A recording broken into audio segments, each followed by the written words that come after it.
Javier, we got Alex on the line. What do you want to ask him? How do you raise capital for a 506B? Craft a 20 to 30-second conversation pitch, like an elevator pitch, Yeah. right? And then let it be organic. And eventually people will start asking you, hey, I'm looking into investing. I'm Brian Briscoe, host of the Diary of an Apartment Investor podcast. And this podcast is different than everything else out there.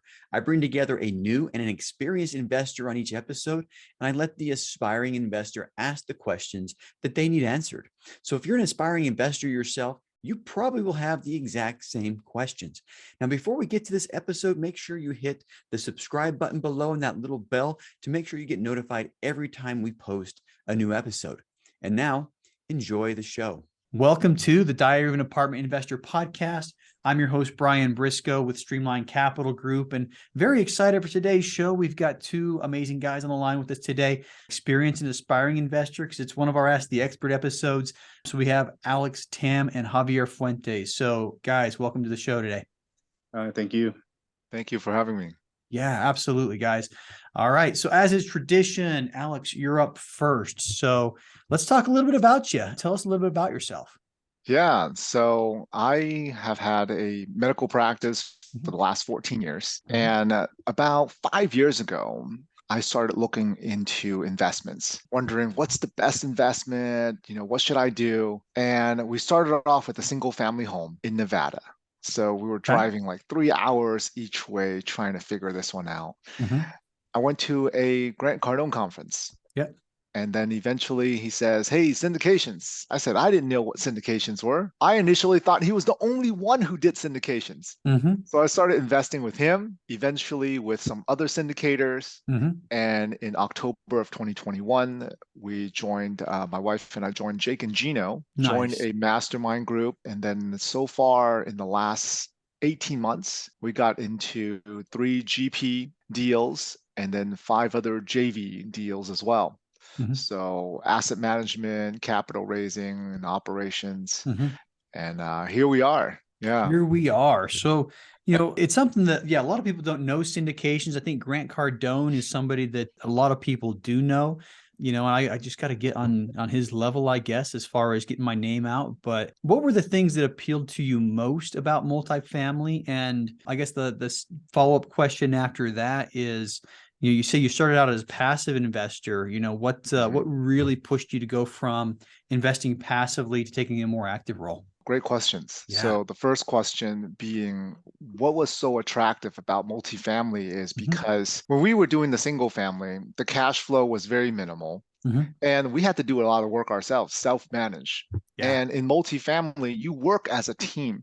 So you're not the one necessarily fixing the toilets, fixing the electrical, right? You have a team doing it and you're managing that team. I love that aspect. I mean, running our medical practice, we work as a team as well to treat our patients. So in multifamily, it's a similar situation. And that's why we love it overall. And the returns are phenomenal, tax savings along with that. And you get to meet great people like yourself. Thanks, right? man. So going from the limited partner, the passive side, into the active side, the reason why we wanted to do it was because friends were asking us about, hey, what are you doing with the apartment investing? And as a passive investor, you can only show them so much, right? Because you don't know the back end of what's actually happening. And enough people have interests where I said, if I'm going to be telling people this and learning more about it, I might as well. I'm going all in and just learning about it. Let's figure out who's the best mentorship group to go with, get the education, learn about it. And now our friends and family start investing with us. And I can clearly say, this is how it works. If they want to go a little deeper and break down the numbers, we can do that. Some people just like to know, when am I getting my money back? How much returns am I getting? And it could be as little as that. Yeah, I've had some people say, if you're investing in it, it's good enough for me. I mean, I've literally had that before. How much are you putting in?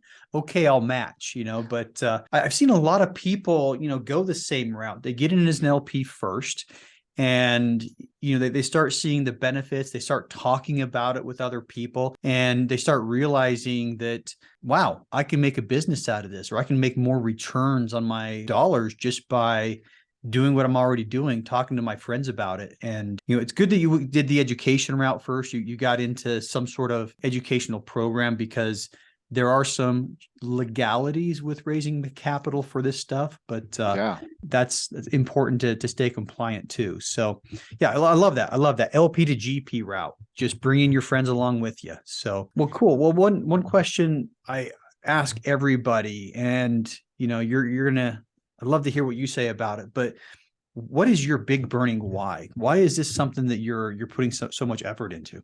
The big burning why for me is because this is something that ultimately my wife and I want to do full time. Yeah. And also, not saying that I want to exit the medical practice, or we also have a virtual assistant agency that we're running as well. Yep. Not saying we're trying to exit that, but it's just, imagine if this can overtake our expenses and more.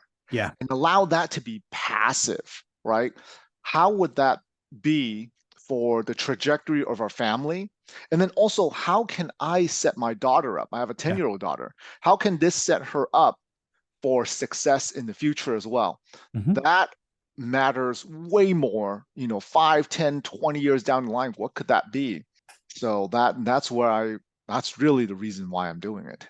Yeah, I love it. I love all good reasons. I mean, once you get to that point to where your passive or residual income exceeds your expenses, I mean, it's a game changer. It's waking up knowing your bills are already paid. It's an absolute game changer, and making sure your kids have that as well is something that I'm working for right now. I'm working to make sure that all my kids are set up extremely well.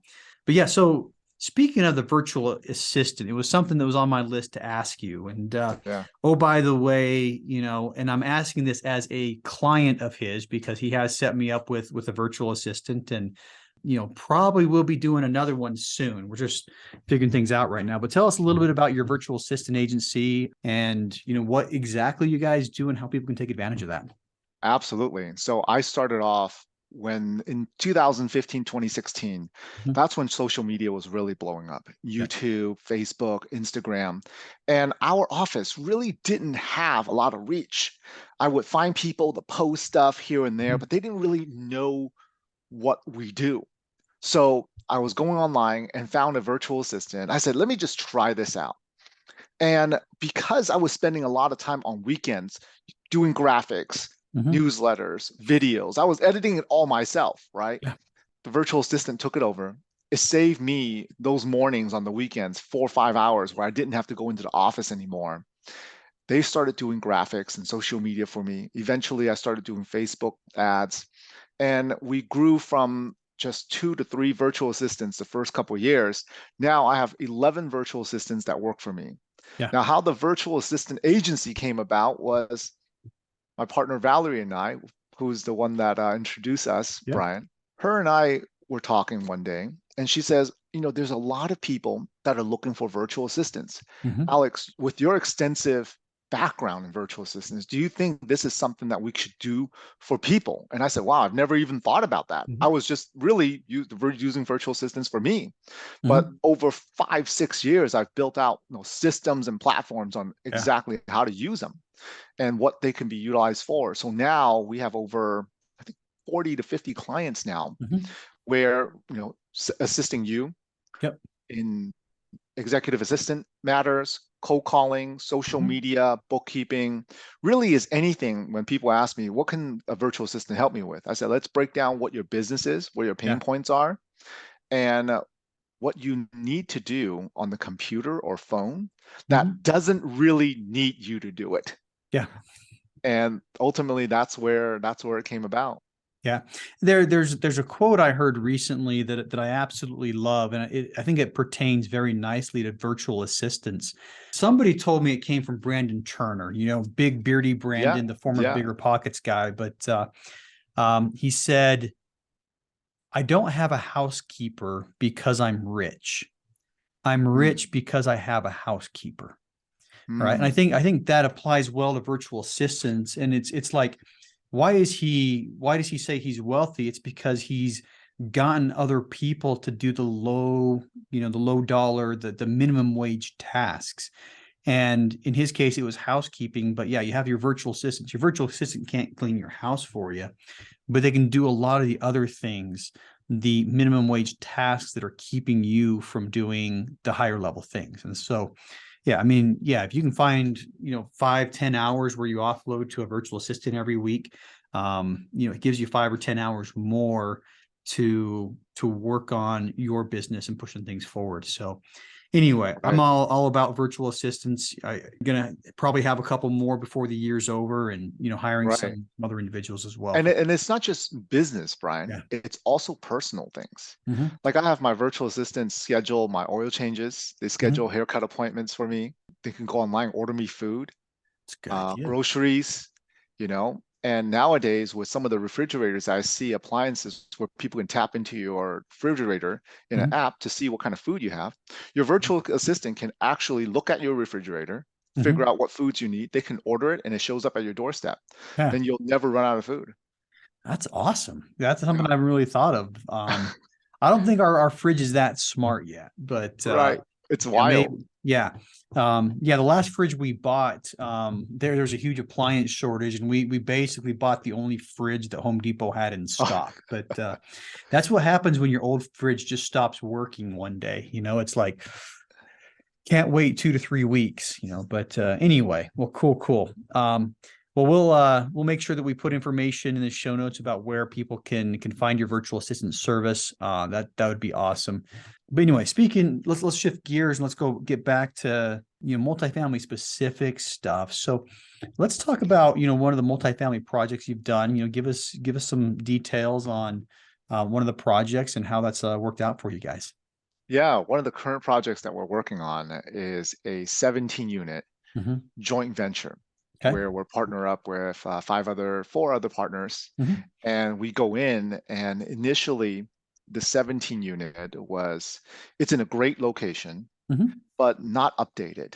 Yeah. Right. So we went in and stripped out everything. We're talking about electrical, plumbing, and we have to buy all brand new things.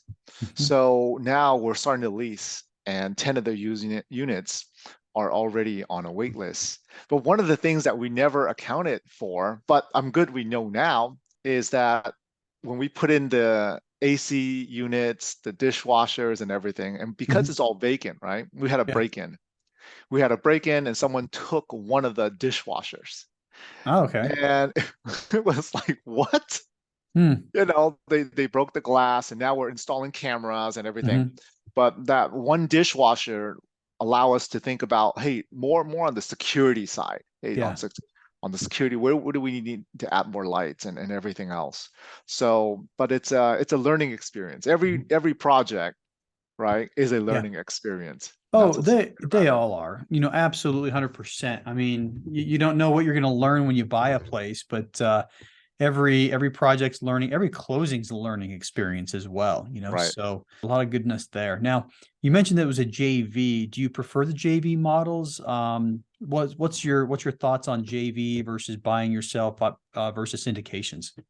Well, because we don't live in an area in Lake Tahoe that has, well, we can't be boots on the ground, right? Yeah. For you can take off to Salt Lake City, a few hours Yeah. away.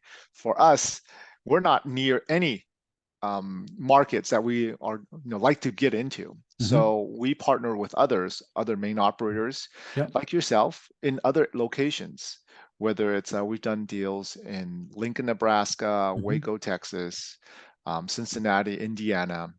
And we like syndications where we can capital raise so Yeah. that friends and family, other doctors can also be in the deal as well. Mhm. But also enjoy doing some smaller JV deals where we're really looking for forever hold, long-term Yeah. hold, So the answer is both for you. both. Yes. Yeah. Yeah. And oh, by the way, my answer is also both. Last closing I had was October. That was a JV deal. There was 4 of us, we came together, buttoned this deal up, and we'll hold that one until we decide we don't want to hold it anymore. But Right. yeah, so far I've done, I think, 2 JVs and a bunch of syndications, and it's all, yeah, different reasons for doing both. But I'm also in the camp of, yeah, both are good. So Mhm. I often get a question, either or, and that's always my answer is why not both? But Right. all right, well, last question for you, and then we'll bring Javier on. What's next for you? Next for me is really this is the year of building relationships. Mhm. A lot of people believe that multifamily, when they first get into it, oh, it's all about the numbers, all about the numbers. Mhm. It's not all about the numbers. What's above the numbers is the relationship that Yeah. you build with people.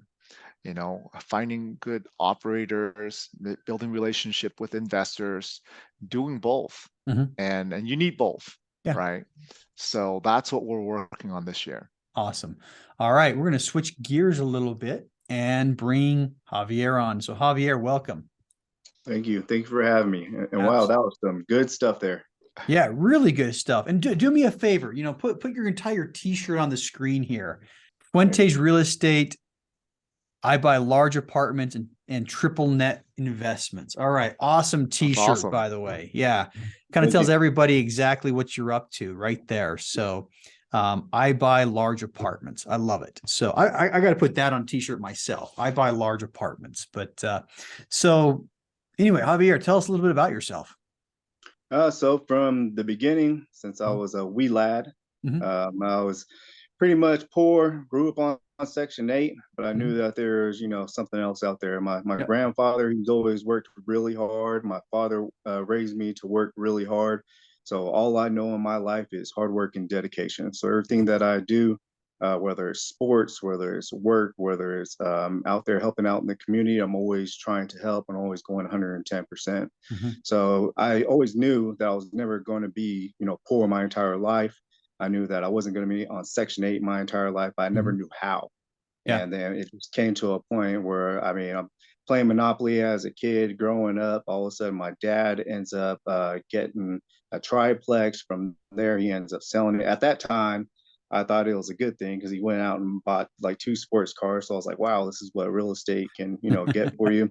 Yep. And then just was following that model before I knew any better, and was thinking that get real estate, flip it, and from there you'll have enough money. But little did I know, as I'm doing my flips and as I'm upgrading my houses, my primary and things like that, that all my passive income was going out the window, because when you're flipping, you're really not making too much Yeah. money. So Mhm. I was like, well, it's time to invest now. So I started buying some apartments, and went and got 9 units. And from Nice. there, I've been cash flowing.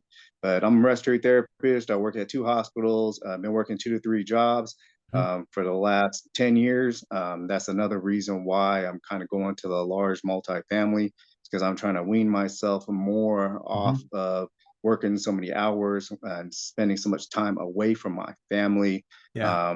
I have my goals, and I have my alignments, which is my faith first. From there, I go into my family. From there, I go into my fitness and my health, and then lastly is going to be my financial. Some people will say I need to mix up my weights and my fitness with my financial, because they say maybe that's not why I'm not growing. But at the same time, the way I see it, if I'm not healthy, then Yeah. there's no way I'm going to be able to enjoy any of that money with my family. Yeah. So that's what I'm trying to look into. That's what I've been doing every day. I dedicated myself to do some type of real estate every single day, but also make sure that I time block and make sure that I'm spending the appropriate time with my family now. Yeah. And it's one of those things, they're all important is the answer. And you're absolutely right. If you lose focus on fitness, or if you lose focus on family or faith, I think your faith, fitness, financial were your three, right? Yeah, faith, family, fitness, and financial. Oh, four: faith, family, fitness, and financial. I like those, all F's too. All of those are important. I mean, they're all important. And one thing that I would always talk about, is it seems like you're juggling a lot. You have those four balls you're trying to keep in the air, but they are all important. You got to spend time on each one of them. So, well, that's cool. So, I mean, you mentioned a little bit. You talked about your family a little bit. You talked about trying to get out of your multiple jobs and real estate as your vehicle. Um, so let's use that and go into your why and go a little bit deeper on that. So, what is your big burning why? My big burning why is my family. I mean, Yeah. my family, and then also helping out the community. Like Mhm. I said, I was raised poor. I was raised broke. raised on Section 8, and I never wanted to have that for my family. I never wanted them to go through the things I went to, being broke down on the freeway because we couldn't afford gas, Mhm. things like that. So I made it, a way I can make sure that I will do anything under my power to provide for my family. Mhm. And what that's taken me the last 10 years has been working 2 to 3 jobs. However, I've sacrificed my time with my family. The whole reason why I'm doing all this. Yeah. So that's the reason why I'm switching, I'm changing my mindset. I'm making sure that I'm making everything where it's nice, clear cut, and I can make sure I'm time blocking properly. So that way I'm not taking that time away. Right now, I even time block this, and then right after this, I'm going to my son's school. We're going Yeah. to volunteer at the book fair there, and once again, I'm putting it into my why. I'm putting it into my family. I'm Mhm. knowing, just like our other fellow that's with us on the call, Mhm. he's talked about building a legacy for his daughter. I'm Yep. doing the same thing. I got a nephew, which I adopted. He's 13. My Mhm. son's 11. My daughter's 8. And then he was newborn. He's 1 now, and Mhm. I'm teaching the older ones, the little things that we're doing in real estate. Showing them how I got these properties, showing them why we're doing it, and at the very end, letting them know that hey, one day you're going to have to take the reins. Yep. Awesome. Awesome. Well, I appreciate all you've done. Appreciate for sharing that with us. And I love the work ethic you have, and see if we can help you get where you need to get. And that said, Javier, we got Alex on the line. What do you want to ask him? Alex, I got a few questions for you that I wrote down for you. And my main thing, I know you kind of went over a little bit about how you got into the large family. Sounds like syndications is the main thing that you're doing right now. How'd you really get started? What was the little things like how I went into detail, about the 3 jobs and things like that? A lot of people that aren't, even have one single family yet, they're like, how do I get into Yeah. that door? How is somebody going to open it for me? Do I open it for myself? Yeah, that's a great question. First of all, well, before even the real estate, having the medical practice really helped because we're able to accumulate money and invest.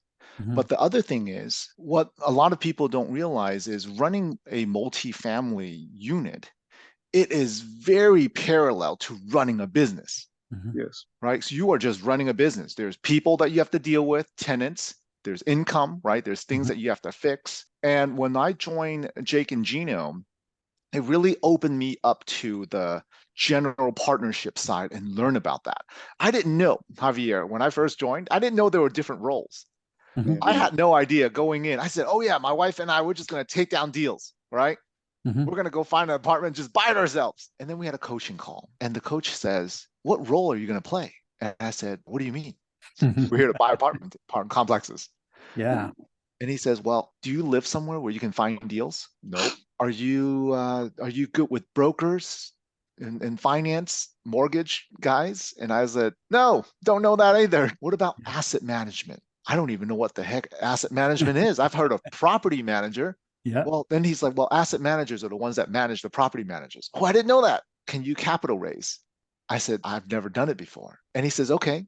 So it's not that you have to come in necessarily with money to buy it. He says, you need to figure out where do you fit in Mhm. these roles. So Javier, early on, I sat down and I said, I wanted to be the deal finder. I had one of my virtual assistants specifically fill Mhm. out a spreadsheet. We looked at the debt service ratio, we looked at the rents and everything in multiple different markets. We call Mhm. brokers.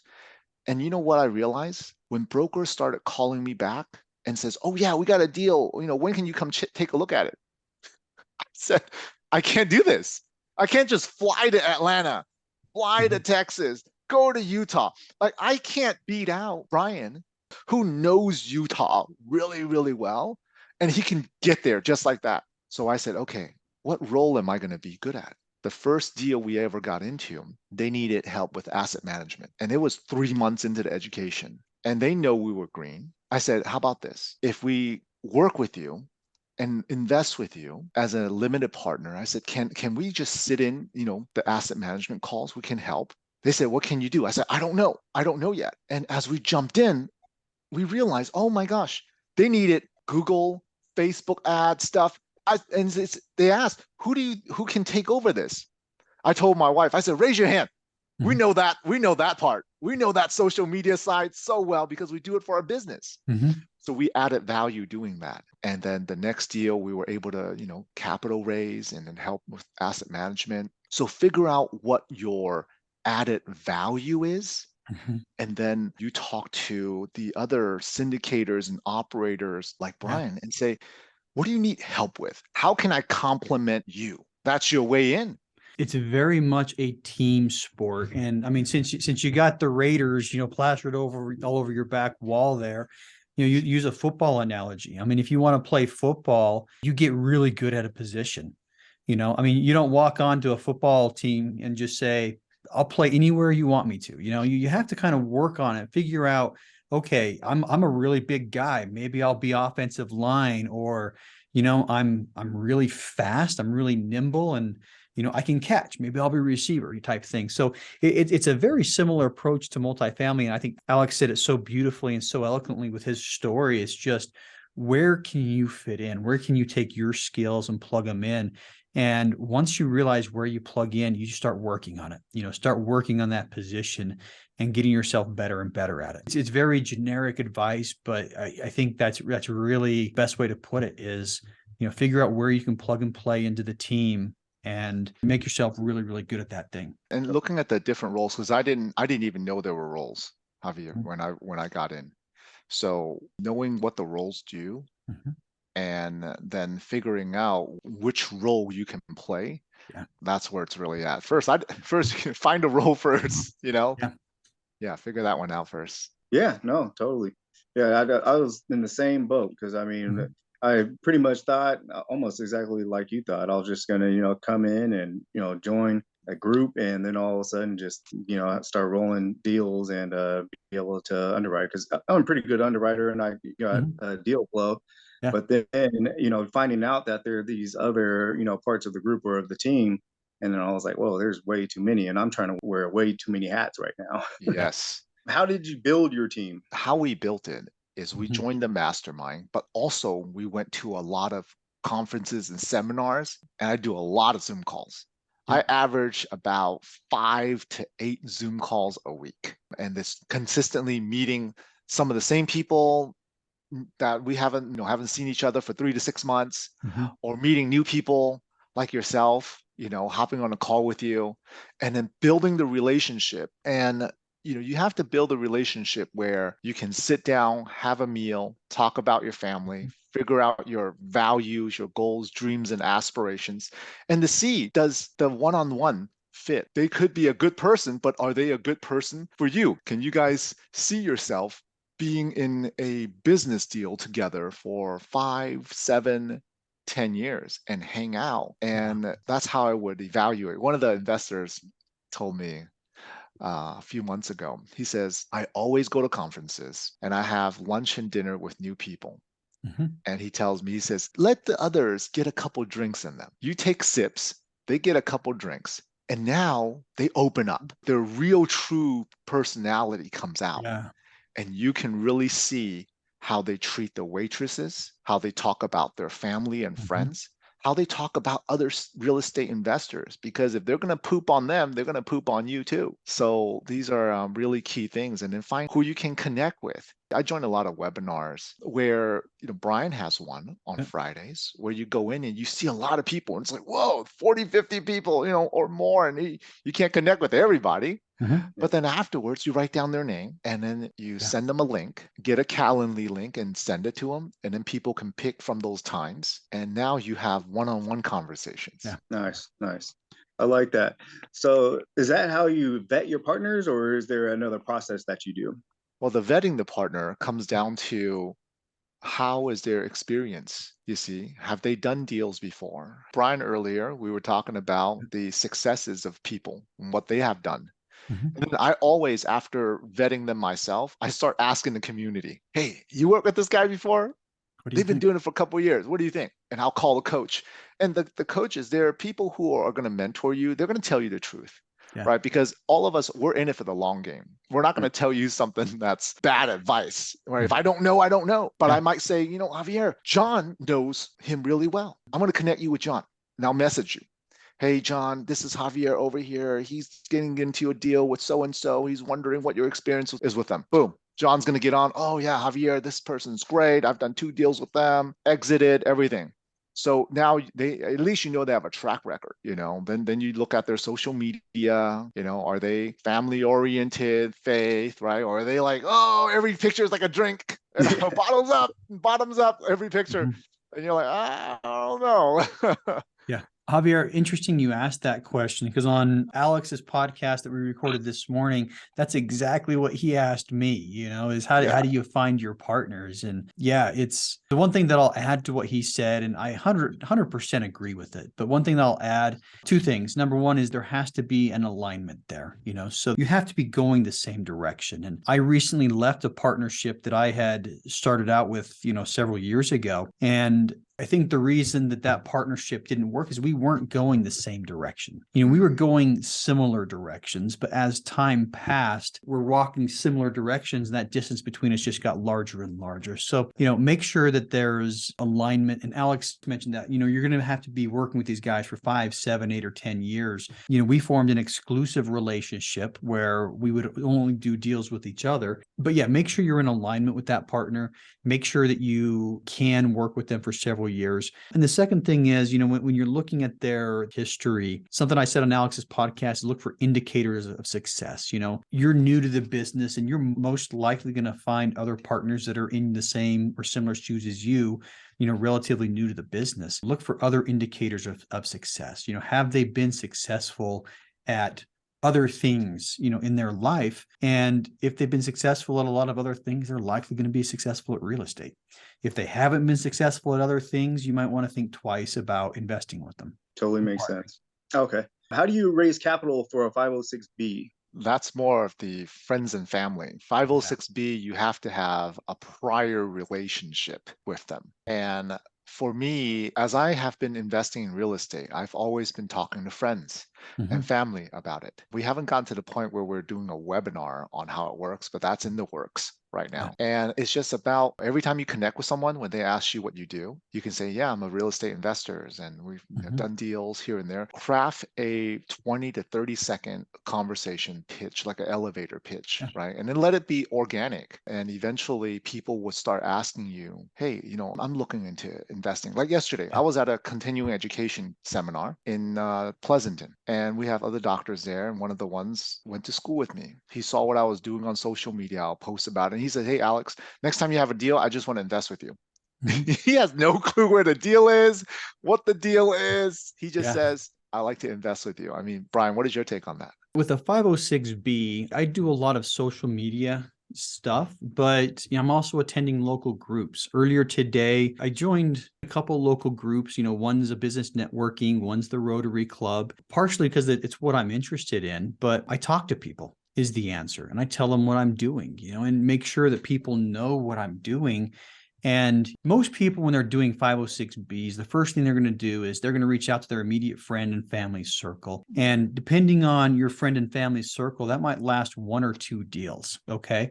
My friend and family circle, I reached out to everybody I knew who I thought would invest in real estate, and I got $0 raised. And so I had to start expanding that circle. And that's what I ended up trying to do. And, it's just a matter of putting yourself in situations where you can talk to a lot of people and make sure you're telling them what you're doing. And social media is a really easy way to do that. You can write up one post and throw it up on Instagram, on Facebook, on LinkedIn, and, Twitter or TikTok, might have slightly different takes on them. But, the idea is you use everything you can, do everything you can to start relationships.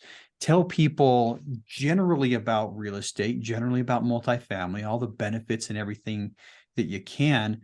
And when people start asking questions, make sure you're establishing the relationship, and then you can start asking them if they want to invest in things, right? So it all starts with the relationship. But, I think the biggest part of doing a 506B raise is making sure people know what you're doing so that they can self-identify. It's like Alex just said, if you start talking to people, you'll know who's interested because they'll start asking questions, or they'll say something like, man, I've always wanted to invest in real estate. Help me. I'll invest in anything you tell me to invest in. I've had a couple like that as well, who've done exactly that, who've gotten on a call with me and said, hey, next time you have a deal, I'm in. And it works. So yeah, really, end of the day, it's relationship. It's putting yourself in a position to talk to more and more and more people, whether it's physical gatherings, virtual gatherings, social media, and increase the number of contacts you have. And, just like I said, make sure that they're all looking at you as, Javier, they're the real estate investor. Got it. All right.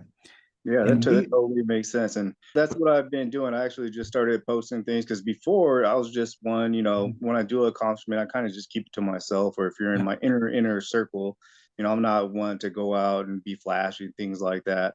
But then it's just getting to a point where like I gotta start getting my name out there. I gotta start letting people know because that's the only way they're gonna know. That's the only way they're gonna even have the thought that they're gonna invest with me. Yeah. That actually moves on to my next question too. So I have these 3 properties, and I was thinking about doing a 1031 exchange into large deals.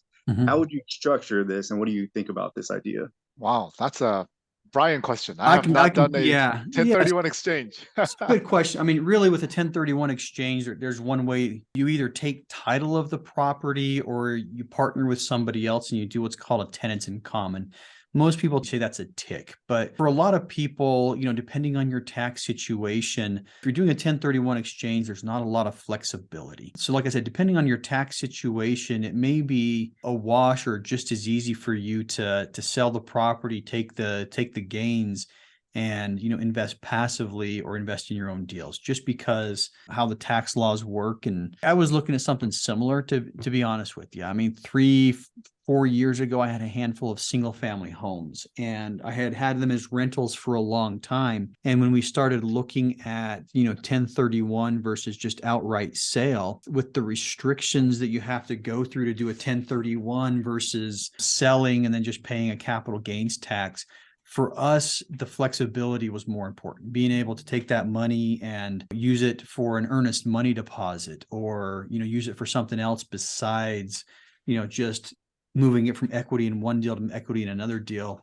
was more important to us. So yeah, I would say just look holistically at the big picture.